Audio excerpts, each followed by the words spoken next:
144 साल बाद लग रहा है ये महाकुंभ। और ये महाकुंभ इतना खास क्यों होता जा रहा है? बहुत से लोग इसके अलग अलग तर्क दे रहे हैं कि 144 साल बाद आया है। इस बार जिन लोगों ने स्नान कर लिया उनको अपने आप मोक्ष प्राप्त हो जाएगा, उनके सारे पाप धुल जाएंगे और फिर इसके बाद ये संयोग जो पड़ेगा वो फिर से 144 साल बाद पड़ेगा। अब पता नहीं हमारी कोई पीढ़ियां इनमें स्नान कर पाएंगी, वो कुंभ देख पाएंगी, नहीं देख पाएंगी। तो बहुत सारे ऐसे तर्क दिए जा रहे हैं इस महाकुंभ को लेकर। लेकिन ये महाकुंभ इतना खास क्यों है और इतना दुर्लभ क्यों है? और कहा जा रहा है 144 साल बाद इसका ये इतना दुर्लभ संयोग बना है। क्या इसके पीछे की खास वजह है? इस वीडियो में जानने की कोशिश करते हैं।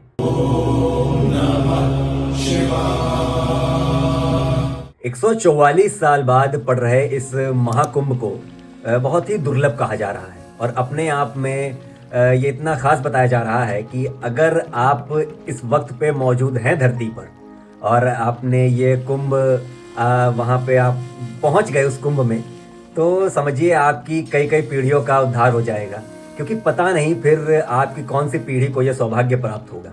इस बार जो ये 144 साल बाद जो कुंभ पड़ रहा है, महाकुंभ, ये 2025 में पड़ रहा है। लेकिन सेम इसी तरह का जो महाकुंभ होगा वो 144 साल बाद पड़ेगा, यानी 2169 में। अब तो किसी को पता भी नहीं है उस वक्त पर कौन, कैसे, कब, कहाँ, क्या होगा, है ना। जैसे हम लोगों को आज से पिछले 144 साल का पहले नहीं पता हमारे कौन से दादा थे, कौन क्या थे। तो ये तो सोचने वाली बात है। तो चलिए आज बात करते हैं कि ये जो महाकुंभ है, ये जो 144 साल बाद पड़ रहा है, ये इतना खास क्यों है। चलिए पहले थोड़ा सा हम ये जान लेते हैं कि ये कुंभ का इतिहास क्या है। देखिए, जो कुंभ कहा जाता है वो कहा जाता है कि जब सूर्य, चंद्रमा और गुरु जब परस्पर संयोग बनाते हैं और वो परस्पर एक खास राशि में होते हैं, तब ये कुंभ का आयोजन किया जाता है। और ये जो कुंभ कहा जाता है ये अर्ध कुंभ और पूर्ण कुंभ होता है, यानी हर 6 साल और 12 साल पे लगता है। और इसकी जो कथाएं कही जाती हैं, जो इसका इतिहास है, वो ये कहा जाता है कि इसके देखिए अलग अलग तर्क कहे जाते हैं, क्योंकि देखिए हम लोग तो मनुष्य हैं, जो ईश्वर के द्वारा जो चीज़ें हुई हैं उनका प्रमाणित तौर पर बता पाना किसी के बस की बात नहीं है। तो देखिए इसमें ये कहा जाता है कि इसकी कई कथाएं ये देखिए जुड़ी हुई हैं। एक तो ये कथा कही जाती है कि जो समुद्र मंथन के दौरान जब वो देवताओं और राक्षसों में जो युद्ध हुआ था और जो अमृत कलश को पाने के लिए देवताओं और राक्षसों में जो युद्ध चला था, उसको लेकर कुंभ मेले का आयोजन किया जाता है, क्योंकि कुंभ का अर्थ होता है कलश। और जो अमृत निकला था वो भी कलश में ही निकला था, लेकिन फिर राक्षसों ने उसको पाने के लिए देवताओं के ऊपर हमला किया था। फिर जो इंद्रदेव के पुत्र थे जयंत, वो उस कलश को लेकर भागे थे राक्षसों से बचा के, और उनका साथ दिया था सूर्य, चंद्रमा, बृहस्पति और शनि। तो कहा जाता है कि जब इस तरह से जब सूर्य, चंद्रमा और बृहस्पति एक साथ परस्पर संयोग बनाते हैं एक ही साथ में, तब ये संयोग बनता है कुंभ का। और कहा जाता है कि जो देवताओं का जो एक दिन होता है वो हम लोगों के यानी मनुष्यों का 1 साल होता है। इसीलिए वो युद्ध 12 वर्ष तक चला था और इसीलिए 12 कुंभ का आयोजन किया जाता है।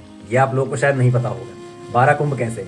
देखिए 4 जो कुंभ हैं वो तो हम यहाँ नीचे धरती पर मनाते हैं 4 जगहों पर, लेकिन जो 8 जो कुंभ हैं वो देवलोक में होते हैं, जहाँ पे हम लोगों की पहुँच है ही नहीं। तो कैसे हम लोग मना पाएंगे?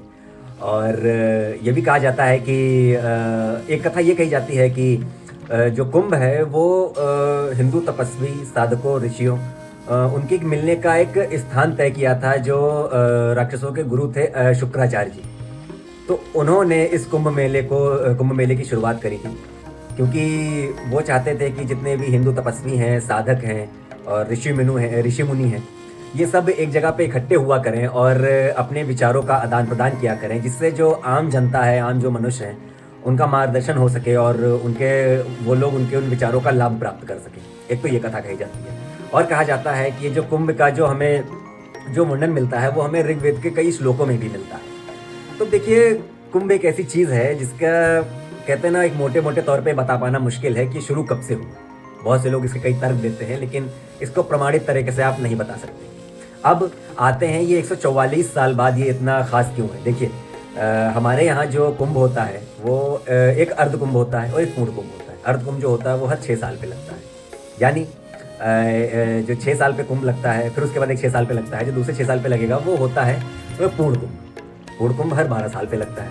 और जब यही जो एक पूर्ण कुंभ जो होता है, यानी इसी तरह के जब 12 पूर्ण कुंभ हो जाते हैं, तब बनता है जाके एक महाकुंभ। यानी जब 12 सालों के ये जो कुंभ हैं वो 12 बार हो जाते हैं, समझ रहे हैं आप, तब बनता है जाके हम लोगों का ये जो महाकुंभ कहा जाता है। अब इन कुंभ में नहाने की, ये जो स्नान करने की ये जो एक जो प्रथा है, ये क्यों इतनी खास है? देखिए, इस दिन कहा जाता है कि जो देवलोक के जो द्वार हैं वो खुले होते हैं। इस वक्त पे स्नान करने से इन पवित्र नदियों में हमको मोक्ष की प्राप्ति होती है, हमारे सारे पाप धुलते हैं। और ये जो हमारे जो 4 जो कुंभ कहे जाते हैं, जो 4 स्थान जो तय हैं, एक जो प्रयागराज तय है जहाँ पे संगम होता है गंगा, यमुना और सरस्वती का। और जो दूसरा हमारा जो कुंभ होता है वो कहा जाता है हरिद्वार में गंगा के किनारे लगता है। तीसरा कहा जाता है हमारे नासिक में गोदावरी नदी के किनारे लगता है। और चौथा जो है वो उज्जैन में शिप्रा नदी के किनारे लगता है। तो अब ये कैसे लगते हैं, ये जगह कैसे तय होती है? देखिए, ज्योतिषी गणना का विषय है, इसमें बता पाना थोड़ा सा मुश्किल है कि ये कब, कैसे और कहाँ पे तय होता है।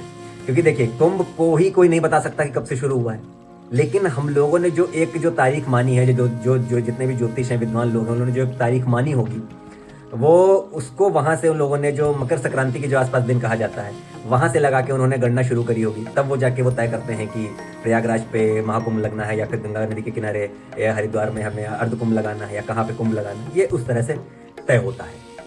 तो इस बार के जो महाकुंभ की जो खास बात ये कही जा रही, बस वो यही है कि ये 12 पूर्ण कुंभों के पूरे होने पर एक महाकुंभ लग रहा है। और इसमें सारे जो द्वार होंगे देवलोक के वो खुले हुए होंगे। अगर आप इस वक्त पे जाते हैं महाकुंभ में, प्रयागराज में, वहाँ पे स्नान करते हैं, तो आपको बहुत ही सौभाग्य की बात होगी। और ये भी कहा जाता है कि ये जो कुंभ होता है, इसमें जो द्वार खुले जो होते हैं देवलोक के, यहाँ पे ऊपर ईश्वर से, यानी जो जितने भी ईश्वर हैं, देवी देवता हैं, ये भी धरती पर आते हैं स्नान करने के लिए। तो कई तरह की अलग अलग कथाएं हैं, कई तरह की अलग अलग बातें हैं। ये तो देखिए, आप कुंभ का एक मोटा मोटा आप ये मान के चलिए कि ये जो जितने भी हमारे यहाँ पे जो मेले लगते हैं, चाहे वो कुंभ हो, चाहे वो और तरह के जितने भी यहाँ पे जो धार्मिक क्रियाएं होती हैं, वो सिर्फ और सिर्फ हमारे धर्म को प्रचार और प्रसार के लिए होती हैं, हमारी आत्मा की शुद्धि के लिए होती हैं। तो इन सब चीज़ों पे अगर आप ज़्यादा दिमाग ना लगाएं, ज़्यादा अच्छा होगा। बस इस चीज़ में दिमाग लगाएं कि कोई चीज़ हमारे लिए हो रही है और उसका दिल खोल के लुत्फ़ उठाएं। तो कैसी लगी आपको वीडियो, ज़रूर कमेंट करके बताइएगा, और कमेंट में हर हर महादेव ज़रूर लिखिएगा।